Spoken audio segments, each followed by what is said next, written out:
నమస్కారం ఏసీటీ వార్తలకు స్వాగతం. నేను శ్రీనివాసరెడ్డి. ఈరోజు ఏసీటీ వార్తల్లోని ముఖ్యాంశాలు. సర్కారు హాస్టళ్ల సమస్యలపై ప్రభుత్వానికి నివేదిక. టిఎన్ఎస్ఎఫ్ జిల్లా అధ్యక్షుడు వెంకట చైతన్య వెల్లడి. జల రవాణాకు రంగం సిద్ధం. మార్చి నాటికి డిజైన్ రెడీ చేసేందుకు సన్నాహాలు. బాపట్లలో బుల్లెట్ ఎమ్మెల్సీ వార్డుల్లో సుడిగాలి పర్యటన. మార్చి నాటికి 25 కోట్ల అభివృద్ధి పనులు. దివ్యాంగులైన విద్యార్థులకు ప్రభుత్వ పాఠశాలల్లో ప్రత్యేక తరగతులు. ఉప విద్యాశాఖాధికారి బలరాం నాయక్ వెల్లడి. 9వ తేదీన కల్లపరలో అబ్దుల్ కలాం విగ్రహ ఆవిష్కరణ. భారీ ఎత్తున సన్నాహాలు.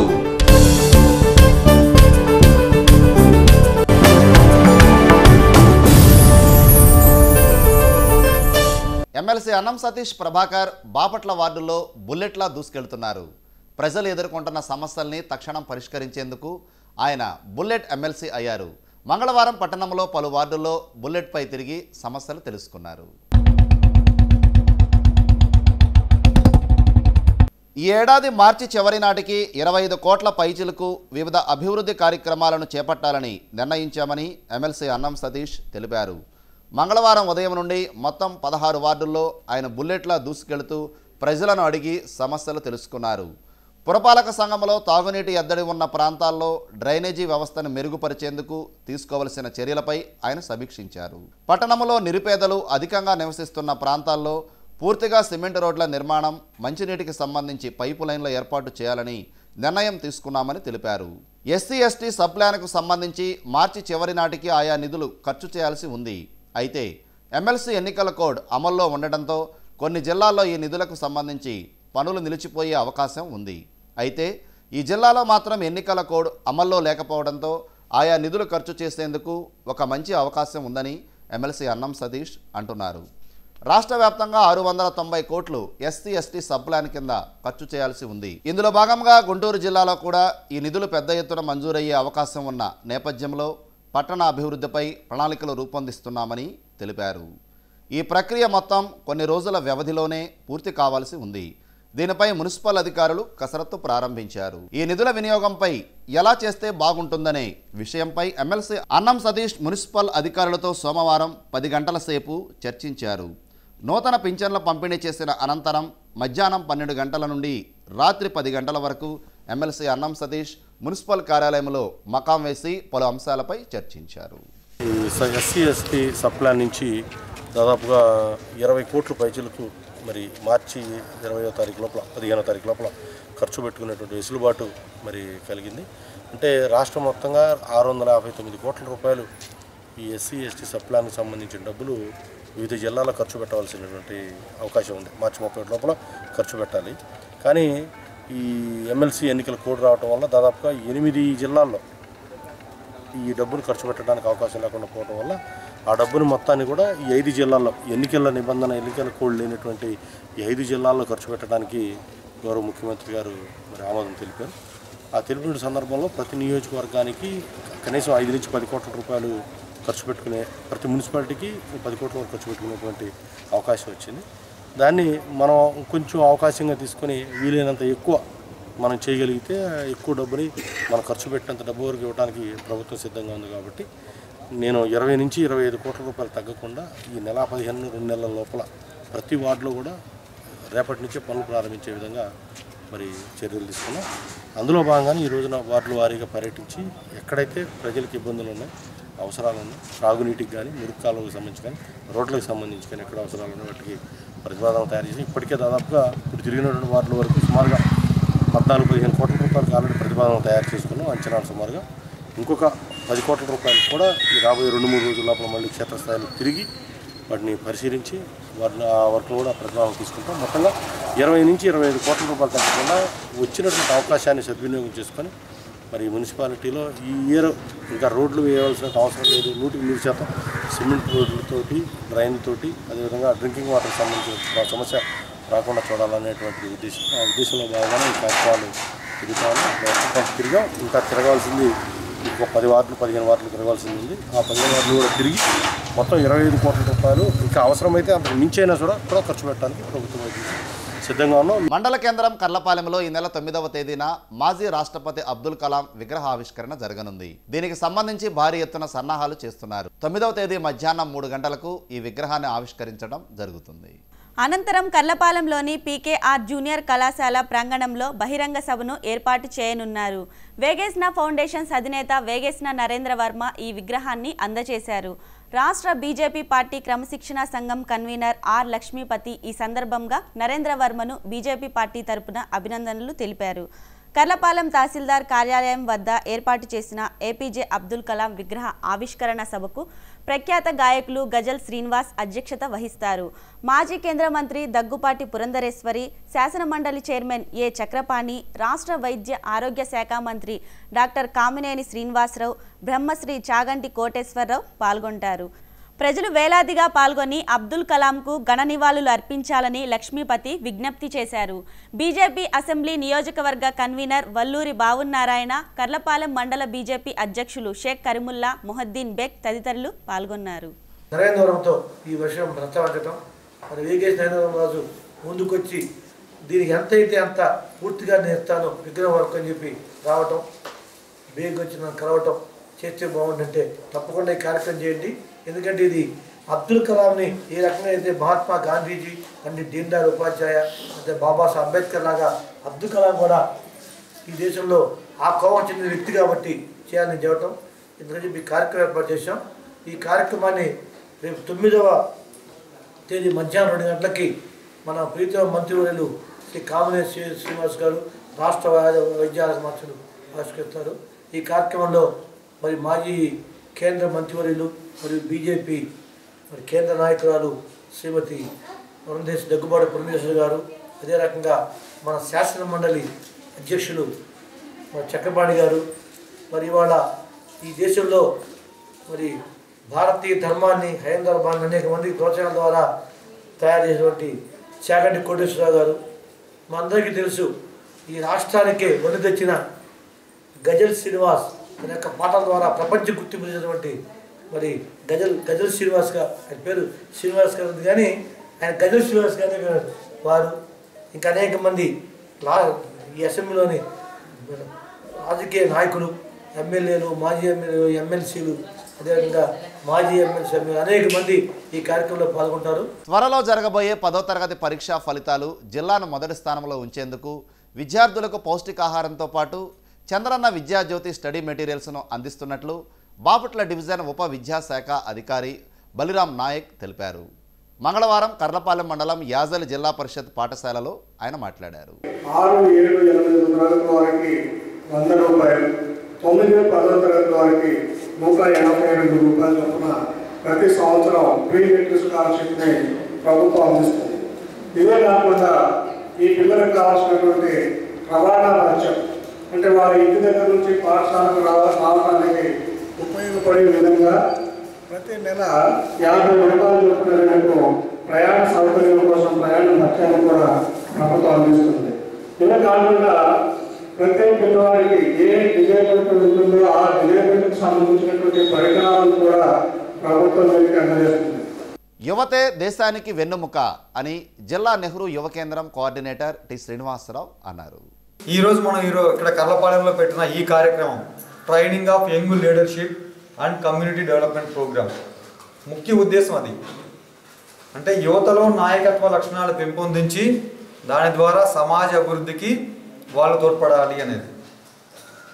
దానికోసం అవసరమైన నాయకత్వ లక్షణాలు అంటే ఏంటి, అవి ఎలా మనం పెంపొందించుకోవాలి, వీటన్నిటి గురించి సంబంధించి వివిధ వ్యక్తుల చేత, నిష్ణాతులైన వ్యక్తుల చేత మనకి తరగతుల పరంగా కానివ్వండి, అంటే ఇది క్లాస్ పరంగానే కాదు, వారు మాట్లాడుతూ ఉంటే దానికి సంబంధించి మనకైనా సందేహాలు ఉంటే వారితో నివృత్తి చేసుకోవడం కానివ్వండి, తద్వారా మనకి అవసరమైన నైపుణ్యాలని పెంచుకోవడం. ఉదాహరణకి దీనిలో కంప్యూటర్ ఎడ్యుకేషన్తో పాటుగా ఒక ముఖ్యంగా మేము దీనిలో చేరుస్తుంది ఏంటంటే ధ్యానం మరియు యోగా అనేది కూడా మేము చేరుస్తాం దీనిలో. బాపట్ల ఆటో యూనియన్ ఆధ్వర్యంలో మంగళవారం ధర్నా నిర్వహించారు. సెంట్రల్ మోటార్ వాహనాల రూల్స్లో ఏకపక్ష సవరణ చేయాలనే డిమాండ్తో ఈ ధర్నా జరిగింది. బాపట్ల తహసీల్దార్ కార్యాలయం వద్ద సిఐటియు నాయకులు పాల్గొని ప్రసంగించారు. ఈ కార్యక్రమంలో ఆటో యూనియన్ నాయకులు పూర్ణచంద్రరావు, కోటేశ్వరరావు, శ్రీనివాసరావు, బ్రహ్మం, రత్నబాబు, ఎన్ శ్రీనివాసరావు, బి సాంబశివరావు తదితరులు పాల్గొన్నారు. ఈ రవాణా రంగంపై పెంచిన ఛార్జీలకు తగ్గించాలని మొన్న గతంలో మన 24వ తారీఖు నాడు భారీగా బాపట్ల పట్టణంలో ర్యాలీ జరిగింది. ఆ ర్యాలీకి కొంతమంది దాని మీద చాలా కొంచెం పెనాల్టీ వరకే తగ్గించారు, మిగతా రంగాల నుండి పెంచే ఛార్జీలను తగ్గించలేదు. కాబట్టి ఈరోజు ఈ రాష్ట్ర వ్యాప్తంగా అన్ని మండలాల్లో జరిగే ఈ కార్యక్రమానికి గవర్నమెంట్ ప్రధానంగా రవాణా శాఖ గుర్తించి ఈ పెన్షన్ ఛార్జీలు మొత్తం ఉపసంహరించాలని, ఈ లైసెన్స్ మీద పెంచిన వాటిని, తర్వాత ఉన్న ఈ మెమోరాండంలో ఉన్నటువంటి ప్రతి సబ్జెక్టును కూడా పూర్తిగా వినియోగించాలని, దీన్ని క్యాన్సిల్ చేయాలని చెప్పి మనం చేస్తూ సర్కారు హాస్టళ్లు విద్యార్థుల పాలిట సవాళ్లుగా ఉన్నాయి. ప్రభుత్వానికి ముందు చూపు లేకపోవడంతో హాస్టళ్ల సమస్యలపై కనువిప్పు కలగడం లేదు. నాసీ రకం అన్నం, కూరలు, అరకొర వసతులు, చాలీచాలని ఇరుకు గదులు ఇవన్నీ హాస్టళ్ల విద్యార్థులకు ఎదురయ్యే ప్రధాన సమస్యలు. దీనిపై ఎన్ని రకాల చర్యలు తీసుకున్నా అవి పూర్తి స్థాయిలో ఫలితాలు ఇవ్వటం లేదనే విమర్శ ఉంది. తాజాగా తెలుగుదేశం ప్రభుత్వం సర్కారు హాస్టళ్లపై దృష్టి సారించింది. ఆయా సమస్యలపై స్పందించే దిశగా నడుం బిగించింది. హాస్టళ్లలో నెలకొన్న సమస్యలపై తెలుగునాడు స్టూడెంట్స్ ఫెడరేషన్ నాయకులు మంగళవారం రాత్రి బాపట్లలోని పలు హాస్టళ్లను సందర్శించారు. అక్కడి పరిస్థితులను విద్యార్థుల ద్వారా అడిగి తెలుసుకున్నారు. తెలుగుదేశం పార్టీ జాతీయ ప్రధాన కార్యదర్శి నారా లోకేష్ ఆదేశాల మేరకు జిల్లాలోని వివిధ హాస్టళ్లను తనిఖీ చేసి ప్రభుత్వానికి నివేదిక సమర్పిస్తున్నామని తెలిపారు. టీఎన్ఎస్ఎఫ్ జిల్లా అధ్యక్షుడు సాకిరి వెంకట చైతన్య మాట్లాడుతూ చంద్రన్న సంక్షేమ హాస్టళ్ల సముద్రణ బాట నినాదంతో జిల్లా వ్యాప్తంగా అన్ని చోట్ల హాస్టళ్ల పనితీరుపై ఈ పరిశీలన జరుగుతుందని తెలిపారు. జిల్లా కార్యదర్శి బాలమోహన కృష్ణ, శ్రీకాంత్, జంపాని గోపి, సాయి వెంకట వినయ్, బడుగు రవికుమార్ తదితరులు పాల్గొన్నారు. తెలుగుదేశం పార్టీ జాతీయ ప్రధాన కార్యదర్శి నారా లోకేష్ గారి ఆదేశాల మేరకు చంద్రన్న సంక్షేమ హాస్టళ్ల సముద్రన బాటలో భాగంగా ఇవాళ బాపట్ల మండలంలోని బీసీ సంక్షేమ హాస్టల్లోకి మేము రావడం జరిగింది. ఇవాళ ఇక్కడ ఉన్న మా జిల్లా కార్యదర్శి మోహన్ ఆధ్వర్యంలో కూడా మేమంతా కూడా ఇక్కడ ఉన్న విద్యార్థులతో కూర్చొని వాళ్ళ సమస్యలపై చర్చించడం జరిగింది. అదేవిధంగా వార్డెన్ గారిని కూడా అడిగి ప్రభుత్వం ద్వారా ఇంకేమన్నా వాళ్ళకి కావాల్సిన వసతులు కానీ వాళ్ళకున్న ఇబ్బందులు కానీ ప్రభుత్వానికి విద్యార్థులకు మధ్య వారధిగా టీఎన్ఎస్ఎఫ్ పనిచేయాలనే విధానంతో మా లోకేష్ బాబు గారి ఇచ్చిన ఆదేశాల మేరకు వాళ్ళకు కావాల్సిన సౌకర్యాలు అదేవిధంగా లోటుపాట్లను కూడా ప్రభుత్వం దృష్టికి తీసుకెళ్ళడానికి వాళ్ళు ఇక్కడికి ఇచ్చేసాం. అదేవిధంగా ఇక్కడ మా దృష్టికి వచ్చిన సమస్య ఏంటంటే విద్యార్థులు చాలామంది కూడా ఇక్కడ ట్యూబ్ లైట్లు కానివ్వండి, కొన్ని బాత్రూమ్స్ కానీ లేని సమస్యలు మా దృష్టికి వచ్చినాయి. ఇవన్నీ కూడా రేపు పొద్దున్నే మేము ఇక్కడ స్థానిక శాసనమండలి సభ్యులు అన్నం సతీష్ ప్రభాకర్ గారి దృష్టికి తీసుకెళ్ళబోతా ఉన్నాం.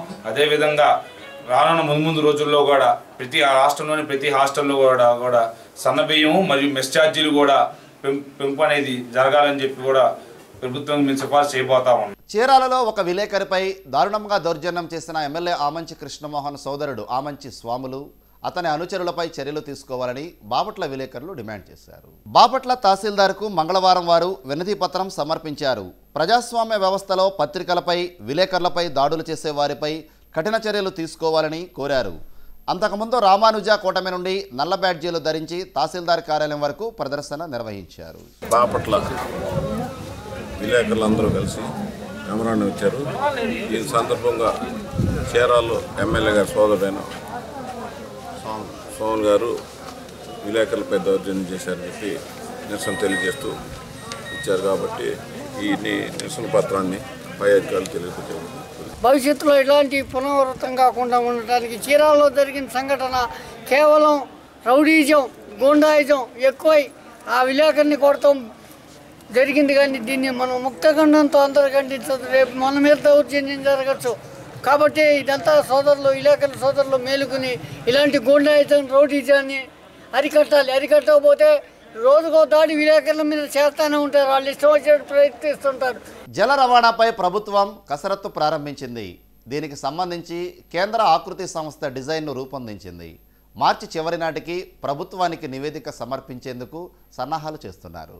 కొమ్మమూరు కాలువలో జల రవాణాకు కేంద్ర ప్రభుత్వం సన్నాహాలు చేస్తుంది. దీనికి సంబంధించి కేంద్ర ఆకృతి సంస్థ ఒక డిజైన్ను రూపొందించబోతుంది. దాదాపు 3,500 కోట్ల రూపాయల వ్యయంతో ఈ జల రవాణాలను తిరిగి పునఃప్రారంభించాలని చెప్పేసి ప్రభుత్వం భావిస్తూ ఉంది. 1960 దశకం వరకు కూడా ఇక్కడ కొమ్మమూరు కాలువ ద్వారా ఈ జల రవాణా సాగుతూ ఉండేది. చాలా ఇతర రాష్ట్రాలకు, చాలా ప్రాంతాలకు ఈ జల రవాణా ద్వారా ధాన్యాలు కానివ్వండి, సరుకులు, నిత్యావసర వస్తువులు చాలా వాటిని సరఫరా చేస్తూ ఉండేవారు. అయితే దీనివల్ల కూడా ట్రాఫిక్ కూడా అంతరాయం లేకుండా చాలా వెసులుబాటుగా ఉండేది. ఆ రోజుల్లో మెడ్రాస్ వెళ్ళడానికి కేవలం రూపాయితో బాపట్ల నుంచి మెడ్రాస్ వెళ్ళే పరిస్థితి కూడా ఆ రోజుల్లో ఉండేది. అంటే జల రవాణా మీద కేంద్ర ప్రభుత్వం ఇప్పటి వరకు కూడా ప్రభుత్వం చర్యలు తీసుకోలేదు. అయితే తాజాగా నరేంద్ర మోడీ ఈ విషయం మీద ఈ జల రవాణాకు పెద్దపీట వేయాలని సంకల్పించడంతో మళ్ళీ కొమ్మమూరు కాలువకు అంటే ఒక కొత్త కళ రాబోతుంది. అయితే ఒకప్పుడు దాదాపు 1881లో ఈ జల రవాణాను ప్రారంభించినట్లు ఇక్కడ ఉన్న ఆధారాన్ని బట్టి తెలుస్తూ ఉంది. ఇది ఈ నేపథ్యంలోనే దాదాపు 1960 వరకు కూడా ఇక్కడ జల రవాణా సాగినట్లు ఆధారాలు ఉన్నాయి. అయితే ఈ నేపథ్యంలోనే మళ్ళీ తిరిగి జల రవాణాను ప్రారంభించాలని చెప్పేసి ప్రభుత్వం భావిస్తూ ఉంది. విజయవాడ ప్రకాశం బ్యారేజ్ నుండి ప్రకాశం జిల్లా పెదగంజాం వరకు, కాకినాడ నుండి పుదుచ్చేరి వరకు ఈ బకింగ్హామ్ కెనాల్ ద్వారా జల రవాణాను పూర్తి స్థాయిలో అమలు చేయాలని చెప్పేసి ప్రభుత్వం కసరత్తు ప్రారంభించింది. ఈ నేపథ్యం దాదాపు 112 కిలోమీటర్ల మేర ఈ జల రవాణాకు శ్రీకారం చుట్టాలని చెప్పేసి భావిస్తూ ఉన్నారు. బాపట్ల మండలంలోని కొమ్మమూరు కాలువ దగ్గర పరిస్థితి చూస్తే ఇప్పుడు దాదాపుగా ఇక్కడ 1881లో ఈ జల రవాణాకు అప్పట్లో శ్రీకారం చుట్టట్టు భావిస్తూ ఉన్నారు. దీనికి సంబంధించి అన్నీ ఇక్కడ గతంలో ఏమైతే వాటి కోసం ఏర్పాట్లు చేశారో అవన్నీ తిరిగి పునరుద్ధరించేలా ప్రభుత్వం చర్యలు చేపడతా ఉంది. దాదాపు జల రవాణా అంటే కేంద్ర ఆకృతి సంస్థ ఇప్పటికీ దీనికి సంబంధించి ఒక డిజైన్ కూడా రూపొందించి ప్రభుత్వానికి సమర్పించడం జరిగింది. అయితే మళ్ళీ తాజాగా డిసెంబర్లోగా ఈ జల రవాణాకు సంబంధించి కొమ్మమూరు కాలువలో చేపట్టాల్సిన ఆధునీకరణ పనులు కానివ్వండి, అంటే జల రవాణాకు అప్పట్లో ఏవైతే ఇబ్బందులు ఎదురయ్యాయో అవన్నీ కూడా తిరిగి పరిశీలించి వాటి మీద పూర్తి కసరత్తు చేయాలని చెప్పేసి ఇటు ఇరిగేషన్ శాఖ అధికారులని కేంద్ర ప్రభుత్వం ఆదేశించింది. ఈ నేపథ్యంలో జల రవాణాకు కొత్త కళ రాబోతుంది. ఒకప్పుడు ఇది జల రవాణాతో ఈ ప్రాంతం మొత్తం కళకళలాడుతూ కొన్ని వేల మందికి జీవనోపాధి కూడా కల్పించే విధంగా ఉండేది. చాలా సరుకులు కానీ ఇతర వస్తువులు కానీ ఈ రవాణా ద్వారా చాలా చక్కగా ఈ ప్రాంతం మొత్తం ఎంతో కూడా అనేక మంది ప్రత్యక్షంగా పరోక్షంగా రైతులకు కూడా ఎంతో ఉపయోగకరంగా ఉండేది. ఇటు జల రవాణా శాఖ కూడా దీని మీద ఇప్పటికే కసరత్తు ప్రారంభిస్తూ ఉంది. 2017 మార్చిలోగా దీనికి సంబంధించి ఒక ప్రతిపాదన కేంద్ర ప్రభుత్వం చేయాలని చెప్పేసి భావిస్తూ ఉంది. దానికి అవసరమైన 3,500 కోట్ల రూపాయల నిధులను కూడా ఏ విధంగా ఖర్చు చేయాలి, ఎలా ఖర్చు చేయాలి, ఈ ఆధునీకరణ పనులు ఏ విధంగా చేపట్టాలి, జల రవాణాకు అవసరం అన్ని సదుపాయాలను కూడా సమర్థవంతంగా చేపట్టేలా ప్రభుత్వం చర్యలు తీసుకోబోతుంది. ఏది ఏమైనప్పటికీ కూడా ఒక జల రవాణాకు శ్రీకారం చుట్టబోతున్న తరుణంలో ఇటు అన్ని గ్రామీణ ప్రాంతాల నుంచి కూడా హర్షం వ్యక్తమవుతూ ఉంది. చాలామంది రైతులు దీని మీద ఈ జల రవాణా ఎంతో ముఖ్యమైన విషయాన్ని కూడా చాలా సందర్భాలు చెప్తా ఉన్నారు. ఇప్పుడు కేంద్ర ప్రభుత్వం తీసుకునే నిర్ణయం పట్ల వాళ్ళంతా కూడా హర్షం వ్యక్తం చేస్తారు. మన రాష్ట్రంలో బ్రిటిష్ వారి కాలంలో జల రవాణాకు అత్యధిక ప్రాధాన్యత ఉండేది. మరి సరుకులను చేరవేయడంలో కానీ అలాగే మరి ప్రయాణికులు కూడా మద్రాసు వరకు వెళ్ళడానికి ఆ రోజుల్లో ఈ ఓడలనే ప్రధానంగా ఆశ్రయించేవారు. కేవలం ₹1 టికెట్తో మరి మద్రాసు చేరుకోగలిగామని అనేక మంది పెద్దలు చెప్తూ ఉన్నారు. మరి ఈ జల రవాణా అభివృద్ధి చేయడం వల్ల మరి తేలిగ్గా మనం రోడ్డు మీద ఉండే ట్రాఫిక్ని మనం తగ్గించగలుగుతాం. అలాగే వాహన కాలుష్యాన్ని మనం నివారించగలుగుతాం. తక్కువ ఖర్చుతో మరి సరుకుని కానీ ప్రయాణికులను కానీ చేరవేయడానికి ఎంతో ఉపయోగకరంగా ఉంటుంది. మరి రాష్ట్రంలో మళ్ళీ జల రవాణాని పునరుద్ధరించాలనే ప్రయత్నాలు జరగడం సంతోషదాయకం. ఈ దిశగా అభివృద్ధి కార్యక్రమాలు పిట్లవానిపాలెం ఆరోగ్య కేంద్రం అభివృద్ధిపై గత నెల 28న కమిటీ ఆధ్వర్యంలో సమీక్ష సమావేశం జరిగినట్లు ఆరోగ్య కేంద్రం వైద్యులు అర్జునరావు తెలిపారు. 28 జనవరిన ఇక్కడ హెచ్డిఎస్ మీటింగ్ జరిగిందండి. చైర్మన్ వెంకటపతిరాజు గారి ఆధ్వర్యంలో కమిటీ మెంబర్లు అందరూ హాజరవడం జరిగిందండి. 3,44,000 రూపాయలు హెచ్డిఎస్ ఫండ్స్ ఇక్కడ అందుబాటులో ఉన్నాయండి. అందుబాటులో ఉన్న వాటికి కమిటీ మెంబర్స్ మొత్తం ఆమోదం తెలియజేయడం జరిగిందండి. ఈ మధ్యలో ఇది అప్గ్రేడెడ్ పిహెచ్సి నుంచి కమ్యూనిటీ హెల్త్ సెంటర్గా చేంజ్ అయింది. ఆ చేంజింగ్ కొరకు ప్రపోజల్స్ మేము బ్యాంక్ వాళ్ళు సబ్మిట్ చేయడం జరిగిందండి. ఆ సబ్మిట్ చేయడానికి 4-5 రోజులు టైం తీసుకుంది. కమిటీ మెంబర్స్, చైర్మన్ గారు అందరూ కలిసి ఫండ్స్ ఏవైతే ఉన్నాయో ఆ రోజు ఏజెండాలో తీసుకున్న నిర్ణయాలు, హాస్పిటల్ ఎస్టాబ్లిష్మెంట్ స్ట్రెంగ్తన్ చేయడం కోసం, సర్వీసెస్ ఇంప్రూవ్ చేయడం వరకు నిర్ణయాలు తీసుకోవడం జరిగింది. ఆ నిర్ణయాలను వారి సూచనల మేరకు, వాళ్ళ ఆదేశాల మేరకు, కమిటీ వాళ్ళ సూచనల మేరకు వాళ్ళు కూడా పార్టిసిపేట్ చేస్తూ ఉన్నారండి. వాళ్ళ ఆధ్వర్యంలో వాళ్ళు ఇచ్చిన ఇన్స్ట్రక్షన్స్ మేరకు దానికి అనుగుణంగా ఈ చర్యలు తీసుకుని హాస్పిటల్లో స్ట్రెంగ్తన్ చేసి బెటర్ సర్వీసెస్. అన్ని ప్రభుత్వ పాఠశాలలో దివ్యాంగులైన విద్యార్థులకు ప్రత్యేక తరగతులు జరిగేలా చర్యలు చేపట్టాలని బాపట్ల డివిజన్ ఉప విద్యాశాఖ అధికారి డి బలిరామ్ నాయక్ తెలిపారు. మంగళవారం బాపట్ల డివిజన్లోని అన్ని ఉన్నత పాఠశాలల్లో ప్రధానోపాధ్యాయులకు సమీక్ష సమావేశాన్ని నిర్వహించారు. బాపట్ల డివిజన్లోని అన్ని ఉన్నత పాఠశాలలో 10వ తరగతి పరీక్షల్లో పిల్లల ఉత్తీర్ణ శాతాన్ని పెంచడానికి జిల్లా స్థాయి నుంచి అందినటువంటి ఆర్డర్ల ప్రకారం 6వ తారీఖు నుంచి ఈ డివిజన్లోని అన్ని పాఠశాలలో 10వ తరగతి విద్యార్థులకు న్యూట్రిషన్ ఫుడ్ అందిస్తున్నాము. అలాగే చంద్రన విద్యాజ్యోతి స్టడీ మెటీరియల్ని రేపెల్లులో తప్పనిసరిగా వచ్చేస్తున్నాయి. అవి కూడా పిల్లలందరికీ అందించడం జరుగుతుంది. ప్రతి పాఠశాలలో ఉదయం 1 గంటన్నర, సాయంత్రం 2 గంటలు అదనపు తరగతులను నిర్వహించి ఉత్తీర్ణ శాతాన్ని పెంచడానికి మా ఉపాధ్యాయులందరూ కృషి చేస్తున్నారు.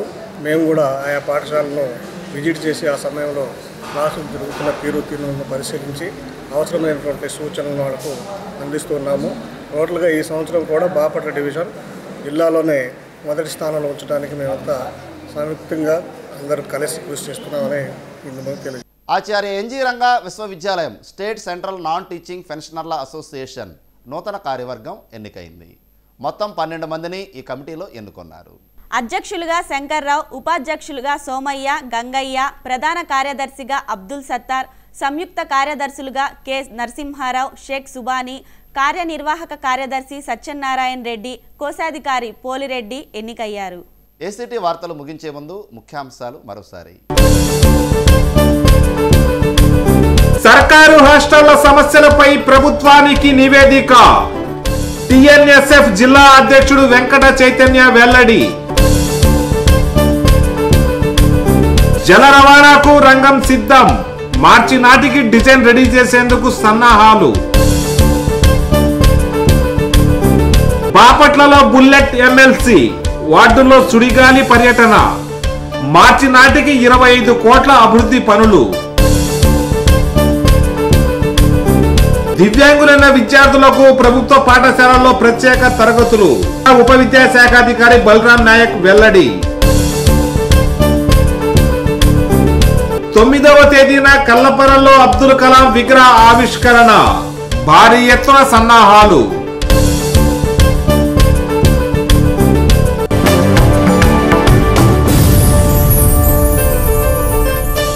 ఏసీటీ వార్తలు సమాప్తం. మరో బులెటిన్లో మళ్ళీ కలుసుకుందాం. నమస్కారం.